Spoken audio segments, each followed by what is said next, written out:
오늘은 사도행전 26장 1절부터 32절 말씀, 아그리빠 왕 앞에서의 변정에 대해서 여러분과 함께 말씀을 나누겠습니다. 어제는 후두염이 너무 심해서 그냥 있을 수가 없었습니다. 병원에 가서 주사도 맞고 5일치 약도 받고, 약을 먹어서 그런지 정말 밤새 잠을 한숨도 못 잤습니다. 이 생각 저 생각할 게 참 많아서 밤새 잠을 안 자고 있으면서 오늘 또 8시에 노예 출발해야 되는데, 자야 되는데 그동안 밀렸던 여러 가지 생각들을 한번 많이 해보았습니다. 그리고 목회의 진정한 성공이 뭔가, 목회를 잘 이루고 마무리를 하는 것이 어떤 것인가, 그런 부분에 대해서 깊이 생각할 수 있는 그러한 시간을 가졌더랬습니다. 저한테는 아파서 약을 먹고 잠을 한숨도 못 잔 것이 참 은혜의 시간이다 라고 간증할 수 있는 그러한 날이 빨리 왔으면 좋겠다, 그렇게 생각을 합니다. 아그리빠 왕이 바울이 자기를 변호할 수 있게 허락을 하자, 바울은 아그리빠 왕이라는 사람이 어떤 사람인가 하면 유대인의 종교 풍속이나 종교를 잘 아는 사람이기 때문에 기쁘게 말을 할 수가 있었습니다. 오늘 사도행전 26장을 이야기식으로 제가 본문이 나오면 읽을 테니까 여러분이 눈으로, 이 화면으로 그 본문을 봐주시면 감사하겠습니다. 아그리빠가 바울에게 말했습니다. 당신 자신에 대해 해명할 기회를 주겠다. 그러자 바울이 손을 들어 올리며 변명을 하기 시작했습니다. 아그리빠 왕이시여, 저와 관련하여 유대인들이 고소한 것에 대해 오늘 왕 앞에서 해명하게 된 것을 다행으로 생각합니다. 변정을 말하기에 앞서서 지금은 가이사라에서 이 판결이 이루어지고 있기 때문에 예루살렘과 가이사라까지의 거리에 대해서 설명을 하도록 하겠습니다. 예루살렘에서 가이사라까지의 거리는 약 100km입니다. 그러니까 서울에서 부산, 광주까지의 4분의 1 거리니까 오늘날로 말하면 그렇게 먼 거리가 아니다라고 생각할 수 있지만 약 60마일, 빨리 가도 3일 정도 걸어야 될 거리가 예루살렘에서 가이사라로 가는 거리였습니다. 사도 바울이 예루살렘으로 향할 때 고난의 길을 묘사했습니다. 거기서 내가 죽을지도 모른다, 그런 말을 했지 않습니까? 그래서 예루살렘과 가이사라 길, 가이사라와 예루살렘 길은 아주 위험한 길이 많습니다. 그래서 매복하기가 참 쉬운 곳이었습니다. 그래서 유대인들은요, 가이사라에 2년 동안 구류해 있는 바울을 제발 예루살렘에 데려와서 재판해 주십시오 라고 그렇게 간청을 했습니다. 왜냐하면 이런 겁니다. 그들은 길에서 사람들을 매복시키다가 바울을 죽일 계획이었던 것입니다. 여기 지도를 한번 보시기를 바랍니다. 예루살렘과 가이사라까지의 거리는 약 걸어서 3일 정도의 위험한 거리였다. 중간에 산악지대가 있거든요. 그래서 지금은 하나님이 지켜주셔서 예루살렘에서 재판이 벌어지지 않고 어디서 재판이 벌어졌다? 가이사라에서 재판이 벌어졌기 때문에 천부장과 로마의 관리들에 의해서 사도 바울의 생명이 보존될 수 있었기 때문입니다. 왕께서 유대인의 간섭과 유대인들이 서로 다투고 있는 문제들을 잘 알고 계시기 때문에 부탁드리고 싶은 것은 제발 끝까지 제 말을 중지하지 마시고 들어주시기를 부탁을 드립니다. 여기 있는 모든 유대인들은, 왕을 비롯하여 모든 유대인들은 저 바울을 잘 알고 있습니다. 저는 어린 시절부터 시작하여 동족 가운데서 그리고 예루살렘에서 어떻게 살아왔는지 유대인이라면 저를 모르는 사람이 한 사람도 없습니다. 그들이 저를 안 지는 오래되었습니다. 그들은 하려고만 하였다면 제가 우리 종교의 가장 엄격한 바리새파 사람이고 바리새파 사람으로 생활하였다는 것을 증언할 수도 있을 것입니다. 모든 유대인들이 사울의 일생을 다 알고 있다. 여러분 렘브란트의 그림을 한번 보시기를 바랍니다. 렘브란트의 그림에서 여기 아래 스데반이 지금 돌에 맞아서 죽고 있는 장면인데, 이 렘브란트는 스데반이 돌에 맞아 죽고 있는 장면, 이 짱돌 3개를 들어서 지금 던지고 있죠. 여기에 사울이 어디에 앉아 있는가 하면 저 위에 왕관에 앉아 있습니다. 어린 사울이 이 왕관에서 지금 하늘을 바라보고 앉아 있습니다. 그 정도로 유대인들이라면 사도 바울이 어떤 사람인가에 대해서 모르는 사람이 한 사람도 없음을 아그리파 왕에게 말한 것입니다. 지금 제가 여기 서서 재판을 받게 된 것은 하나님께서 우리 조상들에게 약속하신 것에 대한 소망입니다. 저는 유대인으로서 예수를 믿게 되었습니다. 이 소망 때문에 여러분에게 복음을 전하다가 이 처지가 되었습니다. 9절입니다. 한때는 저 역시 나사렛 예수의 이름을 반대하는 일에 온 힘을 쏟아야 한다고 확신했던 사람입니다. 그래서 저는 예수 믿는 사람들을 잡아서 옥에 가두고 죽이는데 앞장섰던 사람입니다. 특별히 스데반을 죽이는 자들이 증거가 될 만한 그의 옷을 나의 발 앞에 두었더랬습니다. 그 스데반의 죽음 이 자체는 사울이 나가 그 사건의 책임자였음을 의미합니다. 그러니까 스데반 집사를 죽였던 그 죽음의 현장에서 책임자로 있었던 사람이 바로 이 바울입니다. 저는 해당마다 찾아다니면서 여러 번 그들을 처벌했으며 강제로 예수님을 저주까지 시켰습니다. 그들을 향한 저의 분노가 어찌나 심하였던지 저는 다른 도시까지 원정을 가면서도 그들을 박해해서 잡아서 옥에 가두고 죽이기까지 했습니다. 그러다가 한 번은 대제사장들에게 고난을 위임받아서 그들 체포하는 영장을 가지고 다마스커스 다메섹으로 가게 되었습니다. 왕이시여, 저는 그곳을 향해 지나가다가 정오쯤이 되어서 하늘에서 해보다 더 밝은 빛이 저와 제 일행을 둘러 비추는 것을 보았고 저는 그 자리에서 맹인이 되었습니다. 우리 모두는 땅에 엎드려졌습니다. 그때 저는 히브리 말로 사울아 사울아 네가 어찌하여 나를 박해하느냐 그런 음성을 들었습니다. 가시 돋친 채찍을 발로 차 보아야 너만 다칠 뿐이다. 왜 그렇게 너 몸을 상하게 하는 일을 하고 있느냐라는 음성을 들었습니다. 제가 이렇게 대답했습니다. 주님, 당신은 누구십니까? 라고 묻자 주님께서는 이렇게 대답했습니다. 나는 네가 박해하는 예수다. 나는 네가 박해하는 예수다. 이 그림은 다메섹에서 강렬한 빛을 만나서 사울이라는 청년이 말에서 떨어져 있는 그림입니다. 주님, 당신이 누구십니까? 라고 묻자 주님께서는 이렇게 말씀하셨습니다. 나는 네가 박해하는 예수다 라고 말씀하시는 것입니다. 그 순간 일어나라, 발을 딛고 서라. 내가 이렇게 네게 나타난 것은 너를 나의 일꾼으로 삼아 네가 본 것과 앞으로 내가 너에게 보여줄 것을 사람들에게 증언하도록 하기 위해서이다. 내가 너를 이방인의 사도로 보내겠다. 저들을 구원케 만들겠다. 하나님이 저에게 그 사명을 주셨습니다. 하나님께서 예수 믿는 자들을 핍박해서 죽이려고 잡아 가두려고 갔던 저에게 사명을 주셨는데 그 사명이 무엇냐? 이방인들에게 복음을 전파해서 그들을 구원받으라 하시는 사명이었습니다. 계속해서 사도 바울은 이렇게 말합니다. 아그리파 왕이시여, 저는 하늘로부터 받은 이 환상에 복종하지 않을 수가 없었습니다.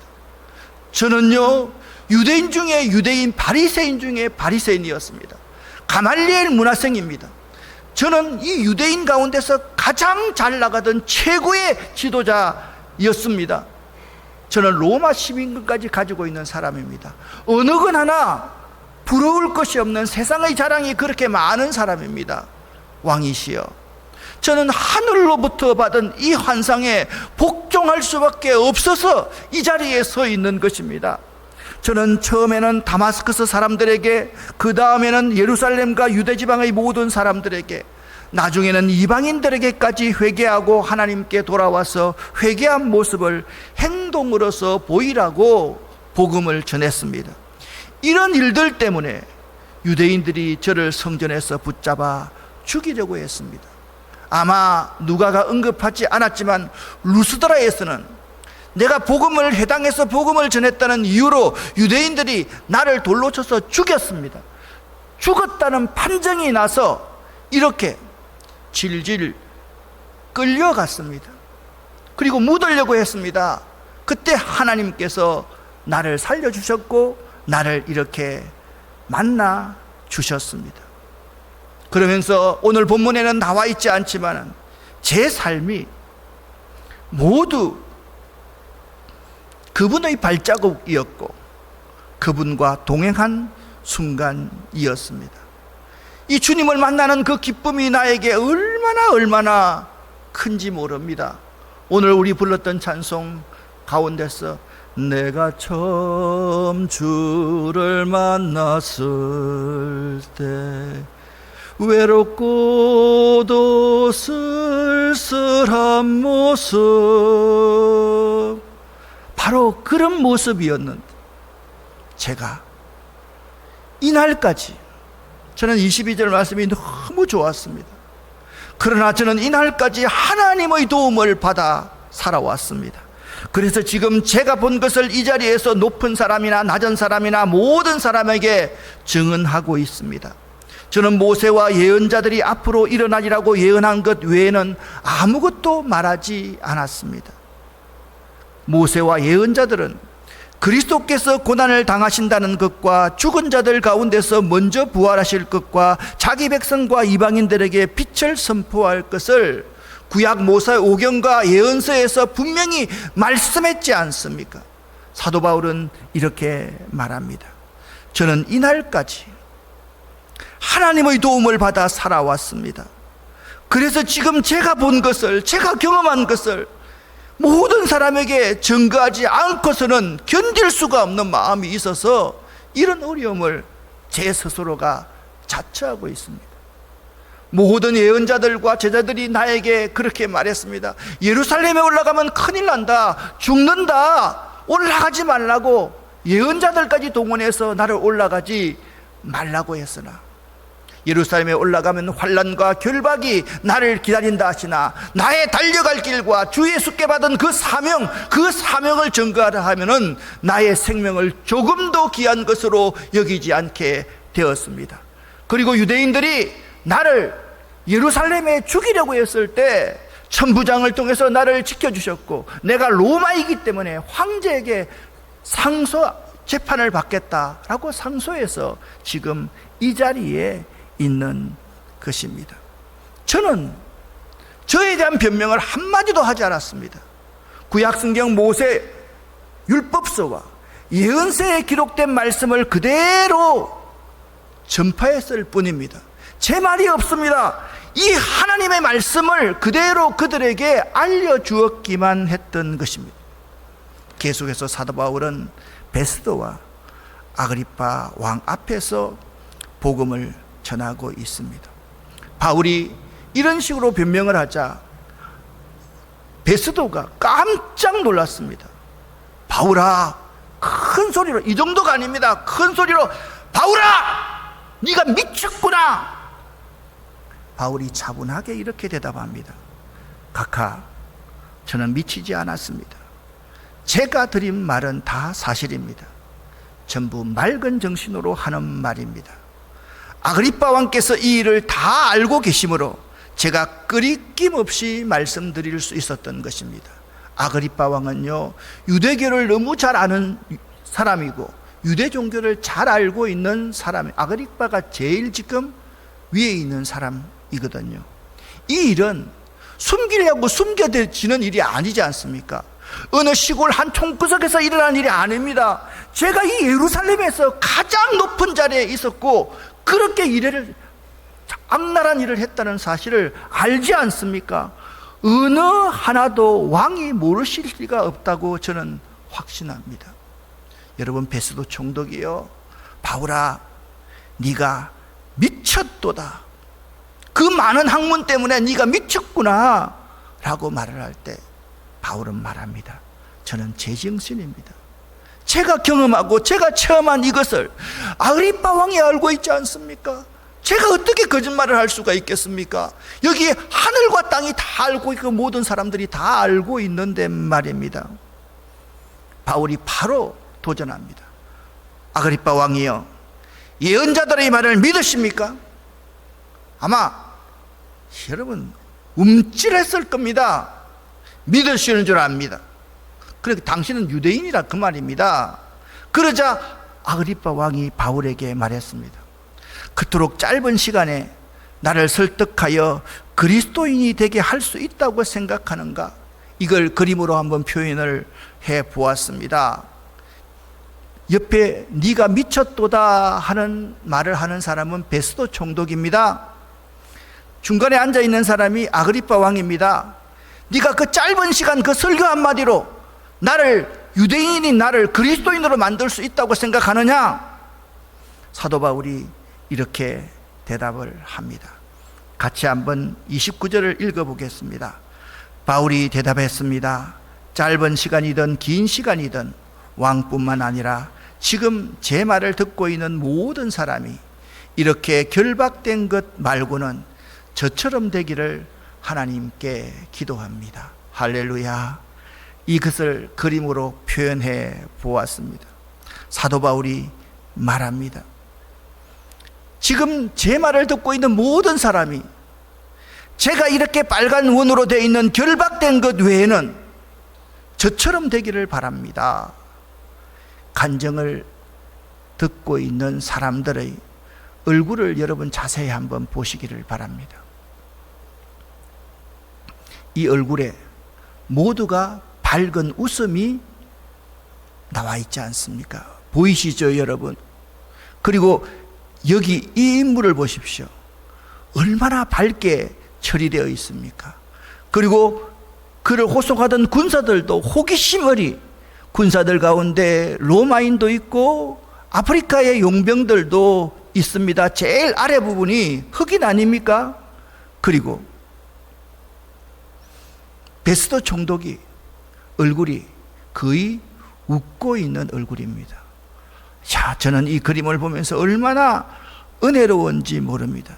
이 간증을 들은 모든 사람들이 마음을 담아 은혜를 받기 시작한 것입니다. 아마 이 순간 변화된 사람들이 무수하게 많이 있을 거라고 생각합니다. 바울이 그렇게 말했지 않습니까? 제가 옛날에는 이런 사람이었습니다. 그런데 제가 이렇게 할 수밖에 없었던 것은 제가 체험한 것을 여러분 앞에 말씀드리지 않고서는 견딜 수가 없는 일이었습니다. 이것은 내 목숨을 걸고 하는 일입니다. 이렇게 아그리빠 왕이 판결을 합니다. 30절 31절 말씀 함께 읽어보겠습니다. 그러자 아그리빠 왕과 베스도 총독과 베니게를 비롯해서 그들과 함께 앉아있던 사람들이 다 일어났습니다. 그들은 그 방을 나갔습니다. 여러분, 이번에 현재 판결할 때 평결 들어보셨죠? 그죠? 그게 바로 여기서 나오는 겁니다. 그들이 방을 나가가지고 서로 죄를 의논하는 거예요. 평의를 하는 거예요. 그리고 결론을 내어서 이렇게 이야기를 합니다. 31절입니다. 32절까지입니다. 함께 읽겠습니다. 그들은 서로 이야기하면서 이 사람은 사형을 당하거나 감옥에 갇힐 만한 일은 하나도 하지 않았다고 말했습니다. 아그리빠는 베스도에게 이 사람이 황제에게 상소하지 않았다면 지금 석방될 수도 있었을 텐데 라고 말했습니다. 여러분, 얼마나 대단한 일입니까? 그런데 여러분, 지금 석방되면 어떻게 됩니까? 유대인들에게 죽을 가능성도 많고, 바울이 환상 가운데서 하나님의 음성을 들었지 않습니까? 내가 로마 황제 앞에 서야 하리라 라는 바울의 꿈이 이루어지지 않았기 때문에 이 베스도의 이 판결도 그대로 유지될 수밖에 없었다라는 것입니다. 간증은요, 하나님의 살아계심과 하나님의 일하심을 드러내는 것입니다. 그러므로 하나님의 뜻에 맞는 간증, 하나님의 살아계심과 하나님의 일하심을 드러내 자기 자랑하면 절대로 안 됩니다. 하나님의 살아계심과 하나님의 일하심을 드러내는 일은 하나님이 반드시 일합니다. 여기 5명의 사람들을 쭉 해놓았습니다. 이 5명의 모든 사람들이 예수 믿은 후 나를 만나주신 주님을 드러냅니다. 그리고 위에서 4번째 있는 이 자매는 얼굴의 3분의 2가 혹이 나 있는 그러한 자매입니다. 이 자매가 간증을 하면서 이렇게 말합니다. 예수를 믿고 주님께서 나를 만나주시니 내가 행복하다고, 내가 기쁘다고, 내가 즐겁다라고 이 얼굴로도 말할 수 있었습니다 라고 간증했습니다. 찬송가에 이 찬송이 있지 않습니까? 이것이 나의 간증이요, 이것이 나의 찬송일세, 나 사는 동안 끊임없이 구주를 찬송하리로다.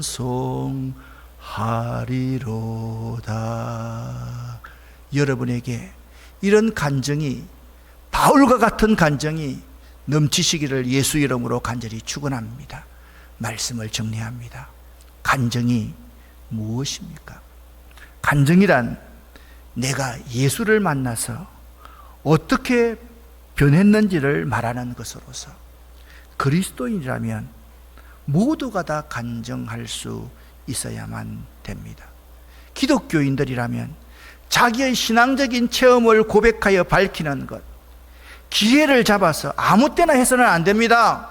꼭 내 사랑하는 사람 앞에서 고백을 하듯이, 내가 잘못한 것을 상대에게 진심으로 아뢰듯이 간증의 때를 잡아서 하나님을 드러내고 하나님이 일하셨음을 드러내십시오. 그러면 반드시 하나님이 일하실 것입니다. 오늘 여러분과 저에게 이런 간증이 넘칠 수 있기를 예수 이름으로 간절히 축원합니다. 기도하겠습니다. 기도하기 전에 오늘 이 설교는 동영상으로 온전하게 여러분에게 전송이 될 겁니다. 다시 한번 봐주시기를 바랍니다. 하나님 아버지, 감사합니다. 우리에게 바울처럼 생명을 걸고 나를 드러내신 하나님을 드러내고 하나님의 일하심을 드러낼 수 있는 간증하는 자들 될 수 있도록 도와주시옵소서. 예수 그리스도 이름으로 축복하옵고 간절히 기도 올립니다. 아멘.